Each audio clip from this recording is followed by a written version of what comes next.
kekal untuk selama-lamanya. Nama-Mu yang kami tinggikan, kami muliakan di tempat ini. Terus pimpin kami, Allah Roh Kudus, hadirat-Mu lebih lagi Tuhan. Kami merindukan lawatan Tuhan, Roh Tuhan bekerja, jamah kami, pulihkan, urapi kami Tuhan. Di tempat ini segala roh-roh jahat yang berusaha menghalangi kami terima berkat, kami ikat kuasanya, kami hancurkan dalam nama Yesus. Kami perintahkan pergi jauh dari tempat ini. Kami doa Tuhan, kemuliaan-Mu dinyatakan, yang sakit sembuh Tuhan, yang lemah kuat kembali, dibangkitkan imannya, bahkan saat ini yang terikat pun mengalami kelepasan. Terima kasih Bapa, di dalam satu nama yang kudus, dalam nama Tuhan Yesus kita yang siap diberkati Tuhan, bersama-sama semua kita katakan amin. Amin. Puji Tuhan. Tepuk tangan sekali lagi buat kita Yesus. Haleluya. Silakan duduk saudaraku. Shalom Tiberias. Apa kabar Bapak Ibu semuanya sore ini? Luar biasa. Luar biasa. Kita pasti diberkati, amin. Amin. Sama-sama mari buka Alkitab kita. Bilangan 13 ayat 27 sampai 32. Bilangan 13, 27 sampai 32. Mari kita baca berganti. Mereka menceritakan kepadanya, kami sudah masuk ke negeri kemana kau suruh kami, dan memang negeri itu berlimpah-limpah susu dan madunya, dan inilah hasilnya. 28 yang keras. Hanya bangsa yang diam di negeri itu, buat-buat dan kota-kotanya berkubu dan sangat besar, juga keturunan Enak telah kami lihat di sana. Orang Amalek diam di tanah Negeb, orang Het, orang Yebus, dan orang Amori diam di pegunungan. Orang Kanaan diam sepanjang laut dan sepanjang tepi sungai Yordan. 30. Kemudian Kaleb mencoba menerbangkan hati bangsa itu di hadapan Musa, katanya, tidak, kita akan maju dan menduduki negeri itu, sebab kita pasti akan mengalahkannya. Tetapi orang-orang yang pergi ke sana bersama-sama dengan dia berkata, kita tidak dapat maju menyerang bangsa itu karena mereka lebih kuat daripada kita. 32 terakhir. Juga mereka menyampaikan kepada orang Israel kabar buruk tentang negeri yang diintai mereka dengan berkata, negeri yang telah kami lalui untuk diintai adalah suatu negeri yang memakan penduduknya, dan semua orang yang kami lihat di sana adalah orang-orang yang tinggi-tinggi perawakannya. Haleluya. Sore hari ini saudaraku, kita akan belajar tentang betapa pentingnya membangun hubungan intim dengan Tuhan. Karena kedekatan kita dengan Tuhan akan membuat cara pandang kita kepada Tuhan akan berubah. Kita akan mengenal siapa Tuhan yang kita sembah, mengenal pribadinya, mengenal kuasanya dengan benar, bukan kata orang, tapi kita mengalami saudaraku. Itu tergantung seberapa dekat kita dengan Tuhan. Jadi hubungan Bapak Ibu dengan Tuhan setiap hari yang harus dibangun dengan konsisten, itu penting luar biasa. Dan saya tahu itu menjadi salah satu tantangan buat orang modern di zaman sekarang, untuk menyediakan waktu buat Tuhan di tengah kesibukan, di tengah urusan-urusan yang begitu luar biasa padat, sampai seakan-akan mungkin sehari bila perlu bukan 1 kali 24 jam, 1 kali 30 jam mungkin. Karena kayaknya waktu tuh nggak cukup sehari 1 kali 24 jam. Tapi saya mau katakan saudaraku, mulai hari ini kita harus sadar, Tuhan harus menjadi nomor 1 buat hidup kita. Amin. Amin. Semakin Bapak Ibu rutin baca firman, rutin Bapak Ibu datang memuji dan memuliakan Tuhan, maka kita akan semakin tahu siapa Dia sebenarnya. Itu sudah. Sama seperti pasangan suami istri, ada yang sudah menikah sekian tahun tapi sebenarnya tidak kenal satu sama lain. Kenapa? Mereka jarang memiliki waktu kebersamaan secara intim. Yang satu sibuk di sana, satu sibuk di sana, dan bertahun-tahun siklusnya begitu saja terus, sehingga dia tidak tahu istrinya itu siapa sebenarnya, atau dia tidak tahu kemauan sebenarnya dari suaminya itu apa, nggak kenal secara akrab. Nah, banyak orang Kristen begitu saudaraku dengan Tuhan. Nah, ternyata ketika kita dekat dengan Tuhan, kita bisa tahu kedahsyatan Dia, sehingga iman kita tidak ditentukan oleh apa yang sedang terjadi saat ini. Kita memiliki kepastian, katakan kepastian. Kita percaya Tuhan kita lebih besar dari apapun. Nah, sore hari ini kita belajar dari 12 pengintai Israel. 12 pengintai ini masing-masing mewakili satu suku Israel. Jadi 12 orang ini orang-orang pilihan, Bapak Ibu. Musa bilang, masing-masing dari suku Israel kirim orang yang terbaik. Jadi ini istilahnya orang-orang the best of the best, terbaik dari yang terbaik. Ini di pasukan khusus intel pertama di dunia, ya ini. Kalau di Indonesia ada BIN, tahu BIN ya? Badan Intel, apa sih? Badan Intel Nasional, bener gak? Kalau Israel Mossad, Amerika mungkin FBI atau CIA. Tapi badan Intel dunia pertama ini sudah.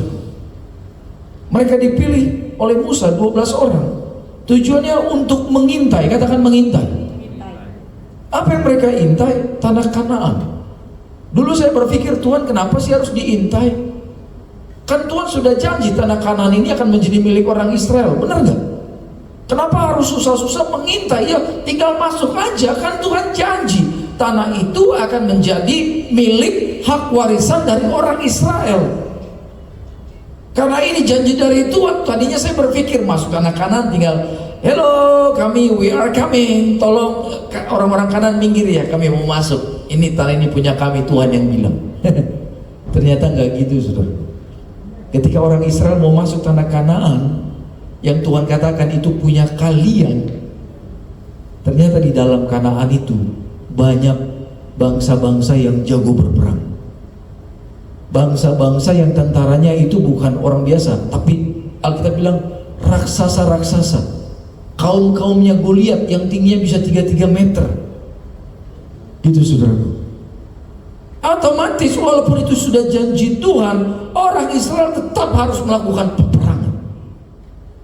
Khotbah saya minggu lalu tentang peperangan rohani. Ini lanjut peperangan rohani yang kedua. Jadi walaupun sudah dijanjikan Tuhan, orang Israel tetap melakukan bagian mereka, merebut kemenangan yang Tuhan sudah berikan. Itu dia.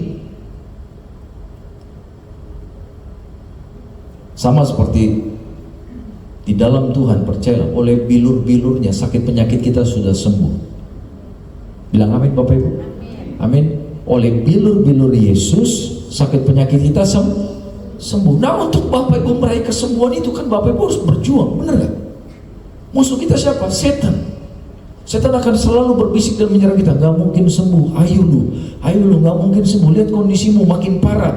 Lihat tuh hasil check up, dokter-dokter mengatakan kondisimu makin parah, fungsi ginjalmu makin menurun, fungsi jantungmu makin rusak. Ayo lu tuh.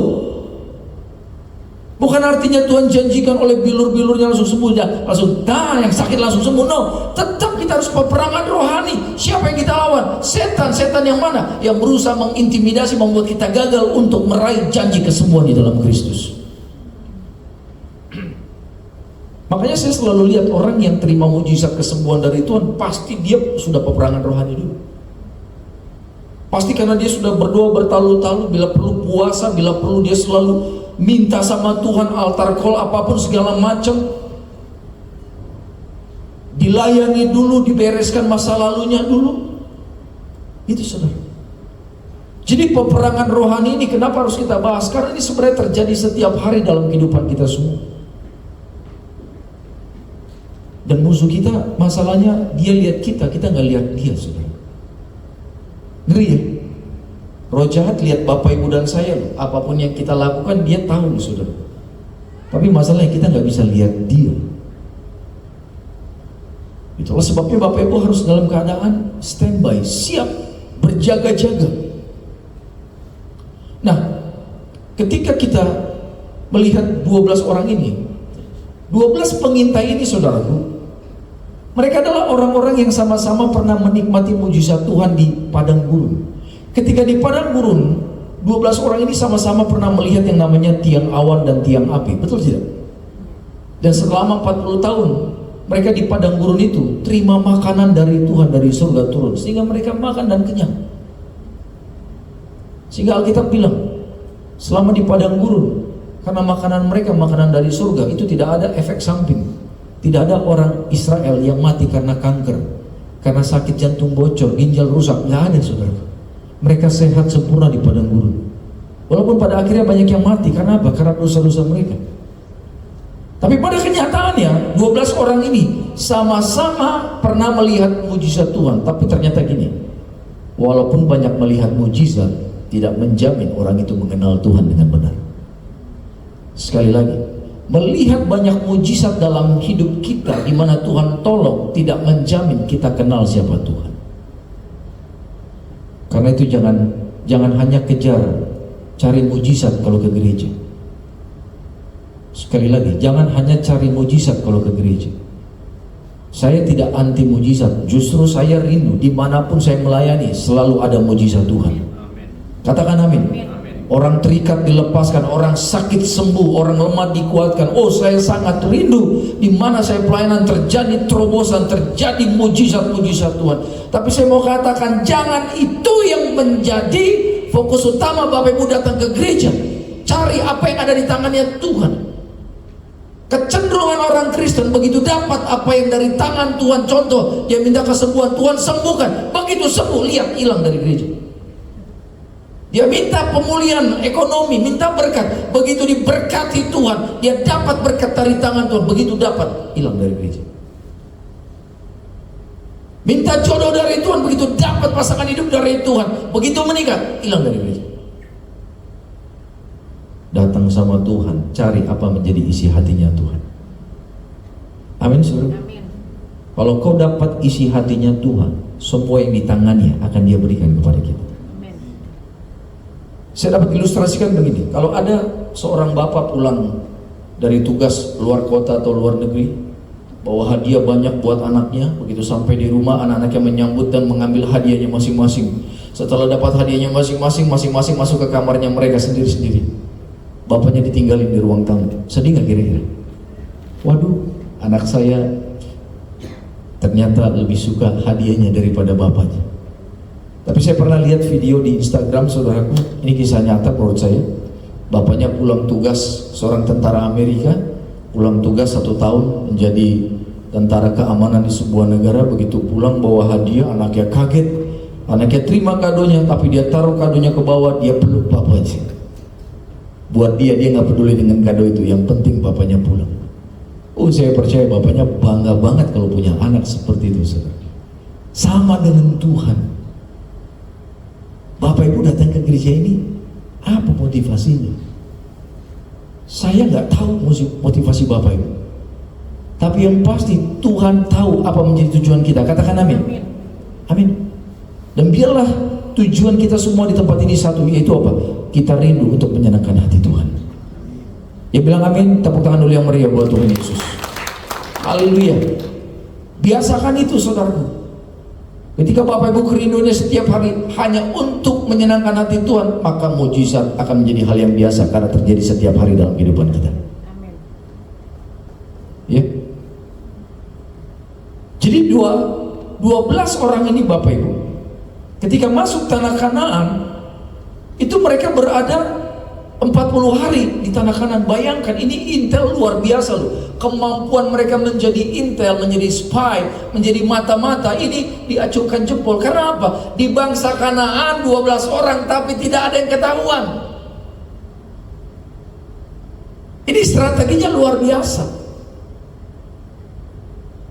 Karena dari wajah aja sebenarnya orang Yahudi dengan orang Kanan mukanya beda, mancungnya beda, warna kulit beda. Orang-orang Yahudi tuh, kalau Bapak Ibu ke Israel ya, orang Yahudi tuh cenderung rambutnya ikal, keriting. Mukanya itu kelihatan orang bule, tapi beda dengan bule orang Amerika dan orang Eropa, beda banget saudara. Punya karakter. Kita sekali lihat, kalau kita udah biasa ke Israel, kita lihat ada orang Yahudi di jalan, kita oh ini orang Yahudi. Tahu mukanya tuh punya ciri khas. Nah, orang Kanaan itu beda dengan orang Yahudi. Tapi yang luar biasa, 12 orang ini 40 hari, bukan sehari, bukan 2 hari, 40 hari, nggak ada yang ketahuan. Jadi secara skill sebagai intel, mereka nggak usah diragukan. 12-nya sama-sama hebat, dilatih oleh Musa. Tapi secara rohani ternyata berbeda. Ya. Mereka 40 hari di tanah yang sama, tanah Kanaan, makan pasti makanan yang sama. Tapi ternyata ada 2 kelompok yang memberi laporan yang berbeda. Kelompok pertama isinya 10 orang. Laporan mereka begini, ayat 28 dikatakan begini. Ayat 27. Mereka menceritakan kepada Musa, kami sudah masuk ke negeri. Kami itu artinya 12 orang para pengintai. Kami sudah masuk ke negeri kemana kau suruh kami, dan memang negeri itu berlimpah susu dan madu, dan inilah hasilnya. Gitu. Jadi 12 orang ini datang menjumpai Musa satu suara, bahwa apa yang dijanjikan nenek moyang kita tentang tanah Kanaan itu benar, berlimpah susu dan madu. Musa, benar, ini buktinya. Mereka bawa bukti-bukti bahwa tanah Kanaan yang Tuhan janjikan akan menjadi milik mereka itu benar-benar tanah itu subur diberkati. Sampai di situ mereka masih kompak. Tapi kemudian lihat di surah pada ayat ke-28, tapi saya percaya Tuhan paling kesel kalau ada orang Kristen yang aku percaya Tuhan pasti tolong, tapi kayaknya nggak mungkin dia bisa ditolong. Masalahku tuh terlalu ruwet Tuhan. Kayaknya nggak mungkin bisa ditolong, suamiku kayaknya udah parah luar biasa deh Tuhan. Kayaknya nggak bisa ditolong model begitu, nggak bisa bertobat Tuhan. Aduh, anakku udah begitu Tuhan, udah jauh banget, dia udah terlibat dengan pergaulan bebas, kena narkoba, kayaknya untuk dia menjadi anak yang baik.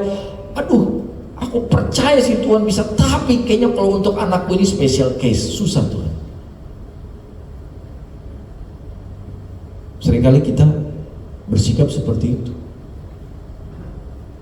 Kita menganggap masalah kita lebih besar daripada Tuhan yang kita sembah. Nah, 10 orang pengintai yang punya skill sebagai pengintai luar biasa, tapi masalah iman ternyata mereka begini. Mereka bilang, berkatnya itu luar biasa Musa, tapi bangsa yang diam di negeri itu kuat-kuat. Kota-kotanya berkubu itu artinya ada benteng-benteng, dan sangat besar juga keturunan Enak. Enak itu orang raksasa. Juga keturunan Enak telah kami lihat di sana.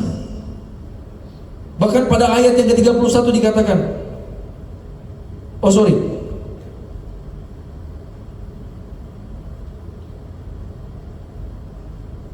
ayat 31, tetapi orang-orang yang pergi ke sana bersama-sama dengan Kaleb berkata, kita tidak dapat maju menyerang bangsa itu karena mereka lebih kuat daripada kita. Itu dia.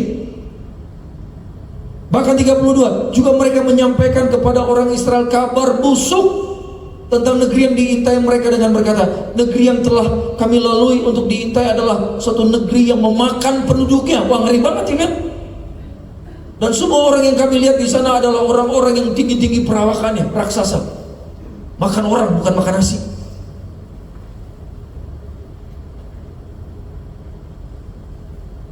Sepuluh orang memberikan laporan itu kepada Musa, kepada Harun dan seluruh orang Israel, sehingga seluruh orang Israel patah semangat, bahkan marah sama Musa. Kenapa? Mereka sudah muter-muter 40 tahun di padang gurun, tinggal satu langkah masuk tanah Kanaan, tanah yang dijanjikan Tuhan. Tapi ujung-ujungnya para pengintai bilang, nggak mungkin kita bisa masuk. Orang-orang di sana hebat-hebat, besar-besar. Kita kalau perang sama mereka pasti kalah. Terus percaya gak? Gara-gara laporan 10 orang ini, orang Israel banyak yang mati karena mereka komplain sama Tuhan. Termasuk yang 10 orang ini dihukum mati sama Tuhan. Ngeri loh. Karena laporan mereka yang salah ini membuat satu bangsa memberontak kepada Tuhan. Tapi lihat apa yang dikatakan Kaleb pada ayat yang ke-30 dikatakan, kemudian Kaleb mencoba menenteramkan hati bangsa itu, karena bangsa itu udah takut, udah mempersalahkan Musa. Musa, kamu bawa kami ke sini untuk mati ya? Gitu. Coba bayangkan Bapak Ibu kalau jadi Musa saat itu, 2 juta orang menudingkan jari kepada kita. Tapi kemudian Kaleb berusaha menenangkan hati mereka, ya, mencoba menenteramkan hati bangsa itu di hadapan Musa. Katanya, tidak, kita akan maju dan menduduki negeri itu, sebab kita pasti akan apa? Mengalahkannya. Ini iman. Gitu. Nah, sekarang kita harus berpikir keras. 12 orang pergi mengintai tanah yang sama, makan makanan yang sama, tapi kenapa hasil pengamatan mereka bisa berbeda? Ini harus kita pelajari.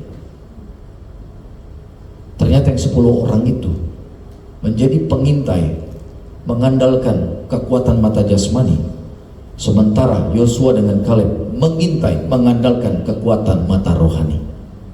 Katakan amin. Amin. Bedanya apa? Kalau mengandalkan mata jasmani, maka kita akan melihat masalah demi masalah di depan mata kita. Karena apa yang dilaporkan oleh 10 orang itu benar-benar ada. Memang benar mereka mengatakan kebenaran bahwa di tanah Kanaan itu berkubu-kubu, pertahanannya kuat, bahkan mereka memiliki tentara yang tinggi-tinggi perawakannya. Itu benar. Tapi karena mereka terlalu mengandalkan mata jasmani atau orang-orang yang mengandalkan logika, sehingga apa yang terjadi? Mereka tidak mampu untuk bisa melihat apa yang menjadi rencana Tuhan buat bangsa Israel. Karena Tuhan sudah janji, kalau Tuhan sudah janji tidak mungkin tidak terjadi. Mulai hari ini percaya, apapun yang Tuhan sudah janjikan buat Bapak Ibu, buat keluarga kita, cepat atau lambat pasti akan digenapi Tuhan. Amin. Tepuk tangan dulu yang meriah buat Tuhan Yesus. Dari laporan 10 orang ini seakan-akan bilang begini, udah kita udah berputar-putar 40 tahun di padang gurun, kita kayaknya mati aja dari padang gurun karena nggak mungkin kita masuk tanah Kanaan. Artinya mereka sedang berkata janji Tuhan itu bohong. Makanya Tuhan marah besar sama 10 orang ini. Tapi Yosua dengan Kaleb berkata, no, tidak, kita akan mengalahkan mereka. Yang dilihat Yosua dan Kaleb sama nggak? Raksasa nggak? Tentara yang kuat nggak? Sama. Tapi kenapa jawabannya enggak? Mereka bilang, tidak, kita akan yang mengalahkan mereka. Ini keren loh. Kenapa mereka bisa jawabannya seperti ini? Karena mereka melihat berbeda dengan cara pandang yang 10 orang ini. Yosua, Kaleb, yang mereka lihat adalah kekuatan Tuhan. Karena mereka kenal siapa Tuhan yang mereka sembah. Mereka tahu Tuhan yang mereka sembah, yang mereka kenal lebih besar daripada raksasa-raksasa itu. Kalau Bapak Ibu intim dengan Tuhan, kau kenal siapa Tuhan yang kita sembah, apapun sakit penyakitmu, apapun pergumulan Bapak Ibu, apapun masalah, kita akan punya iman, kita akan tenang, dan kita percaya kita pasti menang. Karena kita tahu Tuhan kita lebih besar dari semua pergumulan kita. Tepuk tangan dulu yang meriah buat Tuhan Yesus. Haleluya. Ya. Nah, kenapa Kaleb bisa punya iman seperti itu? Coba kita lihat pada Bilangan 14 ayat 24. Bilangan 14 ayat 24, saya akan bacakan. Bilangan 14 ayat 24. Tetapi hambaku Kaleb, yang ngomong ini siapa? Tuhan ya, hambaku, kunya itu K-nya besar, ini Tuhan. Tetapi hambaku Kaleb, karena lain jiwa yang ada padanya, dan ia mengikut aku dengan sepenuhnya, akan ku bawa, kunya besar lagi, artinya Tuhan yang bawa, akan ku bawa masuk ke negeri yang telah dimasukinya itu, dan keturunan yang akan memilikinya. Lihat, karena Tuhan sayang kepada Kaleb dan Yosua juga, maka Tuhan katakan, mereka berdua ini akan kumasukkan ke tanah Kanaan itu, dan keturunannya pun akan memiliki tanah Kanaan. Jadi begini saudara, orang Israel yang keluar dari Mesir masuk tanah Kanaan, mau masuk tanah Kanaan, itu jumlahnya kurang lebih 2 juta orang. Berapa juta? 2 juta. Dari 2 juta ini, setelah sensus yang dilakukan oleh Musa, dari 2 juta itu ada 600.000 laki-laki dewasa usia 20 sampai 60. 600.000. Jadi 1,4 juta itu adalah perempuan dan anak-anak. Laki-laki dewasanya berapa ratus ribu? 600.000. Percaya nggak saudara? Dari 600.000 yang masuk tanah perjanjian cuma 2, Yosua, Kaleb. Yang lain mati di padang gurun, dibunuh sama Tuhan. Kenapa? Karena nggak percaya sama Tuhan. Terus Mesir gambaran dunia, ya. Mesir itu gambaran dunia, tempat Bapak Ibu dan saya hidup. Tanah Kanaan gambaran surga. Kita harus percaya tujuan utama kita adalah kerajaan surga. Katakan amin. Bapak Ibu tahu tidak, perjalanan dari Mesir sampai ke tanah Kanaan itu hanya 400 km. Sebenarnya hanya 400 km, seperti Jakarta Semarang. Kalau Bapak Ibu cek di map, jalan kaki Jakarta Semarang hanya 2 minggu. Harusnya Mesir sampai tanah Kanaan, orang Israel jalan kaki harusnya hanya 2 minggu. Tapi Alkitab berkata mereka jalan kaki 40 tahun. Oh bisa? Ternyata 40 tahun itu adalah waktu yang diperlukan untuk Tuhan membersihkan karakter Mesir dari orang Israel. Karena untuk masuk tanah Kanaan, karakter Mesir nggak boleh nempel lagi. Sama seperti Bapak Ibu dan saya, untuk masuk kerajaan surga, karakter dunia nggak boleh lagi melekat dalam kita. Katakan amin. Nggak boleh. Makanya itu pada ayat ke-24 ini alasan kenapa Tuhan mengizinkan Kaleb masuk tanah perjanjian. Pertama dikatakan, tetapi hambaku Kaleb karena lain jiwa yang ada padanya. Katakan lain jiwanya. Bahasa Alkitab kayaknya agak gimana gitu ya. Dikatakan karena lain jiwa yang ada padanya. Artinya jiwa yang ada di dalam Kaleb berbeda dengan jiwa orang-orang Israel pada kebanyakan itu. Lain ini maksudnya apa? Gini, maksudnya bahwa Kaleb ini sudah mengalami yang namanya proses lahir baru. Saya doa di tempat ini Bapak Ibu sudah mengalami proses lahir baru. Amin. Lahir baru itu apa? Pertobatan. Di mana hidup lama kita, hidup yang di dalam dosa, di dalam kedagingan, itu sudah dimatikan. Dan hidup yang kita hidupi sekarang ini adalah hidup yang sudah bangkit bersama Yesus, di mana sudah ada buah-buah roh dari kasih, penguasaan diri, kesabaran, sukacita, kemurahan. Itu sudah menguasai kita. Kita punya penguasaan diri, kita punya kasih, punya belas kasihan, saudara. Itu orang-orang yang lahir baru. Nikodemus ketika bertanya sama Tuhan Yesus, Tuhan gimana caranya lahir baru? Dia nggak ngerti lahir baru. Apakah aku harus masuk ke dalam rahim ibuku lagi supaya dilahirkan lagi, makanya lahir baru? No, Tuhan katakan bukan itu maksudnya lahir baru. Lahir baru itu maksudnya bertobat, tinggalkan dosa, tinggalkan hidup yang lama, dan hidup yang baru yang setelah dikuduskan oleh darah Yesus. Amin. Jadi kenapa Tuhan jatuh cinta kepada Kaleb? Kenapa Kaleb berbeda daripada 10 pengintai yang lain? Kenapa Kaleb Yosua bisa berbeda, memberikan laporan mereka punya iman? No, kita akan masuk, kita akan mengalahkan mereka. Karena apa? Mereka adalah generasi yang sudah lahir baru di hadapan Tuhan. Jadi ternyata orang-orang yang bisa mengenal Tuhan walaupun di tengah masalah, tetap punya iman, percaya pertolongan Tuhan tidak akan pernah meninggalkan mereka, adalah orang-orang yang sudah lahir baru. Saya doa di sini sudah lahir baru. Amin. Bilang amin. Amin. Orang yang lahir baru rohnya beda, saudara. Rohnya beda.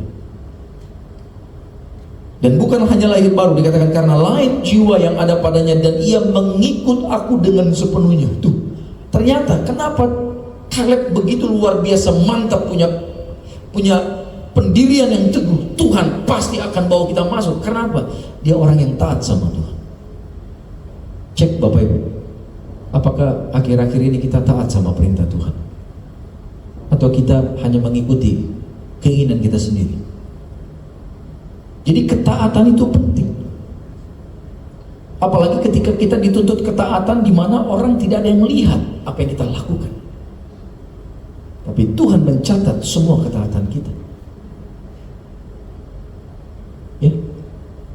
Ketika istri nggak lihat, ketika suamimu tidak lihat, ketika orang tuamu tidak lihat, tapi Tuhan tuntut engkau untuk taat sama firman Tuhan. Itu yang paling penting di hadapan Tuhan. Jadi pastikan mulai hari ini Bapak Ibu adalah orang-orang yang sudah lahir baru dan orang-orang yang hidup di dalam ketaatan. Maka lihat dikatakan berkatnya apa? Akan kubawa masuk ke negeri yang telah dimasukinya itu dan keturunan yang akan memilikinya. Jadi lihat saudaraku, orang yang berkenan di hadapan Tuhan bukan hanya dia yang diberkati, keturunannya, anak cucunya pun mengalami berkat-berkat Tuhan. Saya bangga melayani Tuhan. Kenapa saya pelayanan sama Tuhan jor-joran, saudara? Ibaratnya saya nggak ada kata lelah untuk melayani Tuhan. Saya selalu ingat perkataan Bapak Pariaji almarhum, Gembala Sidang Gereja Tiberias. Beliau pernah bilang begini sama saya, Fidel, kamu ingat ya, setiap tetes keringat engkau melayani Tuhan itu dihargai oleh Tuhan. Wow, saya bilang. Beliau bilang, setiap tetes keringatmu melayani Tuhan itu dihargai oleh Tuhan. Mulai hari itu saya pelayanan gak pernah hitung-hitungan, saudara. Betul. Saya selalu mau taat sama Tuhan. Apapun yang Tuhan perintahkan saya mau lakukan. Jadi ikut Tuhan tuh dahsyat besar berkat-berkatnya. Dan setan berusaha meniru itu. Itulah sebabnya ada satu ayat tadi pagi saya baca, kesalahan bapa akan ditimpakan kepada keturunan, kepada anak-anak keturunan ketiga dan keempat. Bayangkan, bapaknya yang berdosa, keturunan ketiga keempat akan kena kutuk dari kesalahan bapaknya. Kutuk ini berbahaya. Saya akhir-akhir ini banyak melayani orang Kristen yang sudah katanya sudah ikut Tuhan sekian tahun, sudah baptis sekian tahun, bahkan sudah pelayanan, tapi masih terikat kutuk-kutuk nenek moyang. Contoh begini, ada orang mau menikah, yang laki-lakinya masih terikat kutuk dari leluhur dia, yang perempuan juga masih terikat kutuk dari leluhur dia. Mungkin mereka ini nggak tahu nenek moyang di atas mereka pernah pesugihan lah, pernah minta kekuatan kebal, roh-roh supaya orang tunduk sama mereka dari kuasa kegelapan. Mereka nggak tahu. Nah, kutuknya ini turun sama mereka. Ketika mereka menikah, ini kutuk yang menggunung dan kemudian akan turun ke anak cucunya jadi tumbal, saudara. Satu minggu kemarin saya melayani satu keluarga punya anak 5, 3 meninggal, 2 stres. Melayani lagi satu keluarga 5 anaknya, 3 stres, gangguan jiwa. Padahal dari kecil sampai dewasa sehat, bisa kuliah, bisa kerja, tiba-tiba stres, gangguan. Tadi juga di Central Park, ibu-ibu datang dengan khotbah, saya bilang, Pak, bener Pak, anak saya sekarang gila Pak. Sehat nyatanya, sehat, bahkan udah pelayanan Pak, tapi sekarang gila Pak. Bayangin, yang begitu mungkin Bapak Ibu kayak gitu, hampir tiap minggu saya temui, saudara. Sehat, tiba-tiba ODGJ, tiba-tiba stres, tiba-tiba ngamuk-ngamuk, tiba-tiba berkepribadian ganda. Itu dari mana? Itu kutuk yang menyerang anak-anak mereka. Kutuk ini dari mana? Dari kesalahan di atas yang belum diselesaikan. Jadi walaupun leluhur kita sudah nggak ada, kutuk itu harus diselesaikan. Dan yang bisa menyelesaikan kutuk kesalahan nenek moyang kita di atas hanyalah darah Yesus. Katakan amin. Betul, hanya darah Yesus yang bisa memutus semua. Kita nggak tahu leluhur kita bikin perjanjian darah apa dengan setan, dengan iblis. Apalagi kalau di atasnya Bapak Ibu pernah pesugihan pengen kaya. Hati-hati, itu paling ngeri loh. Apalagi untuk dia kaya, dia tumbalin seseorang atau tumbalin apapun. Itu konsekuensinya kepada anak cucu ngeri. Bayangin, 5 anak 3 meninggal, 2 stres. 5 anak 3 stres. Yang 2 menuju stres. Yang 2 ini punya anak, stres juga anaknya. Ngeri, saudara. Betul. Jangan deh kita bermain-main dengan kuasa kegelapan. Orang ada bilang jangan main dengan api. Bener gak? Setan ini lebih jahat dari api. Efeknya, dampaknya lebih mengerikan dari api. Api hanya membakar baju kita gini, mati apinya. Kebakar kulit, kasih obat, hilang, hanya membekas kulit. Tapi kalau kuasa kegelapan, dia bisa cabut nyawa seseorang, dia bisa hancurkan kehidupan seseorang, dia bisa rusak kehidupan rumah tangga.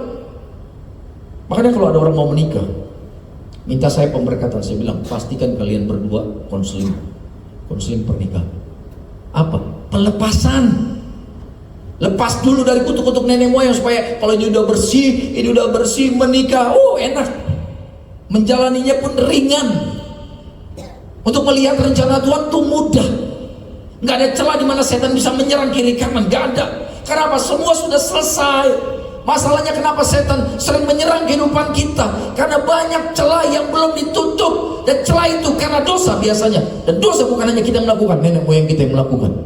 Itu jadi celah, seperti pintu yang terbuka sehingga kita bisa diserang segala kuasa-kuasa kegelapan. Pernah ada anak muda, pasangan anak muda mau menikah. Tapi sebelum menikah, mereka sudah melakukan hubungan terlalu jauh, hubungan suami istri. Ya kan? Udahlah, nggak apa-apa. Nanti juga menikah, nanti juga didoakan, diberkati sama pendeta.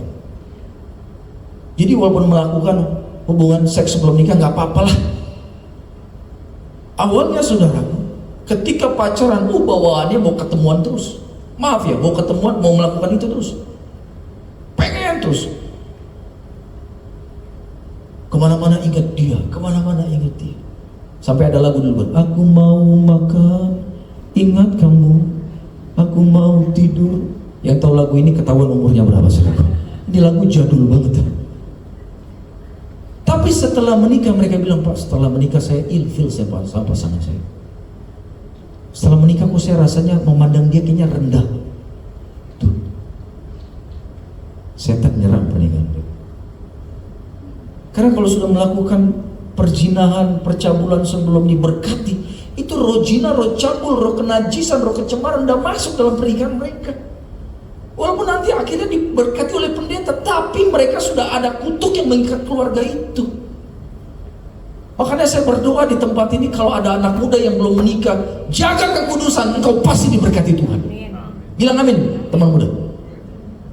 Bapak ibu yang punya anak muda juga, ajar mereka. Maaf ya, di luar, aduh ngeri. Kekudusan itu sebagai sesuatu yang ditertawakan sekarang. Hah? Lu masih virgin? Diketawain. Malah orang tuanya lihat anaknya, contohnya jalan sama pacarnya ke Bali 3 hari. Itu biasa sekarang. Belum menikah lu, jalan bareng-bareng satu hotel, satu kamar.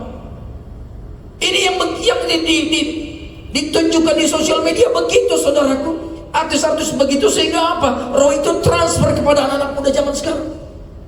Saya bilang, Tuhan kok begini sekarang ya? Tetap sampaikan firman, jaga kekudusan. Pak, jadul, Alkitab jadul. Alkitab gak keren. Yang keren itu justru jaga kekudusan sampai pernikahan, itu yang keren. Katakan amin. Yang bilang amin cuma 2 orang dari 20.000 orang ini. Gak apa-apa saudara. Mungkin khotbahnya agak keras, tapi lebih baik.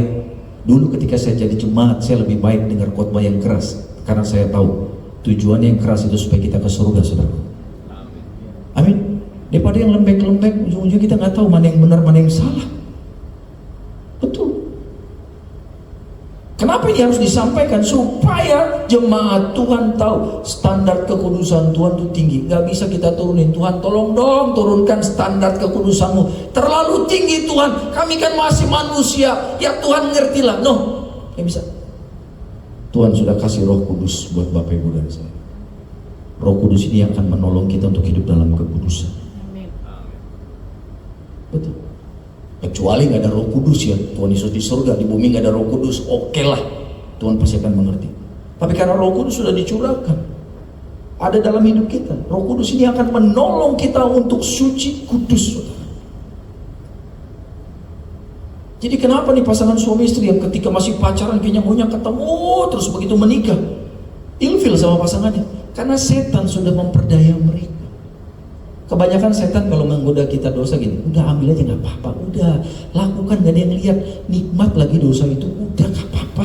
Kamu kan juga punya kebutuhan biologis, udah lakukan saja, ambil saja bagian itu. Setiap teman-temanmu di kantor ambil kok, udah nikmati semua itu.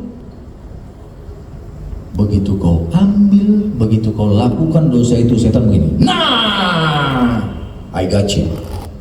Ayo lu, Tuhan marah lu, ayo lu, ku serang kau. Ayo lu, hidupmu sekarang ada celah, ku bisa nyerang, ku bisa ganggu hidupmu, ku bisa rusak hidupmu. Tuh, setan gitu.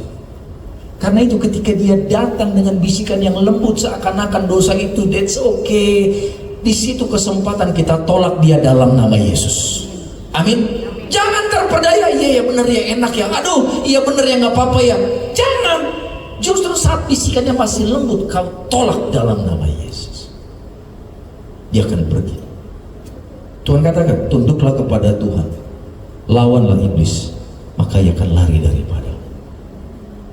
Banyak orang Kristen lawan setan, tengging setan yang nggak lari-lari. Kenapa? Karena langkah pertama tidak mereka lakukan apa? Tidak tunduk sama Tuhan. Karena Tuhan bilang apa? Pertama, tunduklah kepada Tuhan. Tunduk ini apa? Taat. Kalau Tuhan bilang kudus ya kudus. Kalau Tuhan bilang jangan lakukan ya jangan lakukan. Jadi taat, tunduklah kepada Tuhan, lawanlah si iblis, maka hasilnya ia akan lari daripada. Jadi pada sore hari ini saudaraku, Tuhan memberikan kita kabar baik, kekuatan, bahwa apapun yang terjadi saat ini, saya nggak tahu masalah Bapak Ibu seberat apa, tapi satu hal yang saya sampaikan, Tuhan lebih besar dari pergumulan kita. Amin. Amin. Kenali dia. Gimana kenali dia? Bapak Ibu harus bayar harga. Banyak orang Kristen nggak senang dengar kata bayar harga. Karena kalau bayar harga seakan-akan ada sesuatu yang kita keluarkan. Tuhan nggak minta macam-macam kok dari Bapak Ibu. Tuhan cuma minta waktumu dan hatimu. Kalau buat handphone aja kita bisa scroll sosial media 3-4 jam sehari. Coba Bapak Ibu jujur cek time screen-nya Bapak Ibu sehari berapa jam? Setengah deh kasih ke Tuhan. Kau doa, kau baca firman, oh Bapak Ibu akan dahsyat, percaya deh. Kenapa sekarang banyak orang Kristen lemah imannya? Kenapa saudara? Karena time screen-nya terlalu banyak. Hal-hal yang menakutkan, yang negatif, yang ada roh jahatnya itu mereka tonton dan masuk. Tanpa mereka sadari apa yang mereka lihat itu ada transfer roh jahat. Ya. Karena itu hati-hati dengan apa yang kita dengar, kita lihat. Makanya itu saya sangat anti, bahkan melarang jemaatan untuk nonton film horor. Ada yang bilang, Pak kan cuma film, itu kan seni. No, film horor itu ada roh jahatnya. Itu. Dalam setiap pembuatan film horor pasti ada ritualnya, pasti panggil roh-roh jahat itu. Kalau mata Bapak Ibu bisa dibuka sama Tuhan, ya percaya nggak, ketika ada tayangan roh jahat di screen bioskop, itu ada roh jahat keluar dari screen masuk ke dalam kehidupan orang-orang yang sedang nonton. Tuh, roh jahat masuk tanpa mereka sadari. Kuasa-kuasa kegelapan itu masuk mengikat mereka. Jadi kalau nggak berguna, buat apa kita tonton? Kita ngabisin uang, belum lagi beli popcorn, belum lagi bayar parkir, benar nggak? Belum lagi bayarin pacar nonton, uang habis banyak, yang dapat setan. Lebih baik nonton kartun lah. Cari yang ketawa-ketawa dan oke. Kita harus pilih-pilih ya. Kita anak Tuhan, benar nggak Bapak Ibu? Kita anak Tuhan loh.